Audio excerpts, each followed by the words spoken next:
История. Човекът, когото никой не виждаше, Алекс работи като чистач в стара болница. Тих, незабележим, никой не говори с него. Персоналът го подминава, пациентите рядко го забелязват. Всеки ден, докато мие пода на третия етаж, минава покрай стая с малко момиче. Тя е бледа, тиха и винаги сама. Родителите й не могат да пътуват често до болницата. Алекс започва да й се усмихва. Първите няколко пъти тя го игнорира. После, един ден, кимва леко. Няколко дни по-късно, Алекс намира изоставено плюшено мече в чакалнята. Изчиства го и на следващата сутрин тихо го оставя на нощното й шкафче. Когато пак минава, вижда я с мечето в ръце, за първи път се усмихва. На следващия ден й оставя малка книжка с приказки. После отцветяване.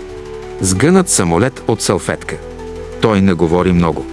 Тя също, но ден след ден тяхната тиха връзка става най-истинското, което някой от тях е имал. Момичето започва да се подобрява. Стаята й вече не изглежда толкова студена. Един ден, когато Алекс влиза, леглото е празно. Страх го обзема, но медицинска сестра му казва, че е изписана. Възстановява се. Минават години. Алекс все още работи същата работа. Един ден получава писмо с непознат подател. Отваря го. Скъпи Алекс, когато бях в най-тъмния момент от живота си, ти беше единственият човек, който ми показа светлина. Твоите малки жестове значеха целия свят за мен.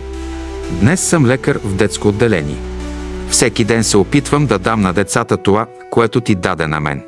Благодаря ти. Никога няма да те забравя. Алекс се усмихва. Може и никой да не го забелязва, но той промени един живот. А понякога това е повече от достатъчно.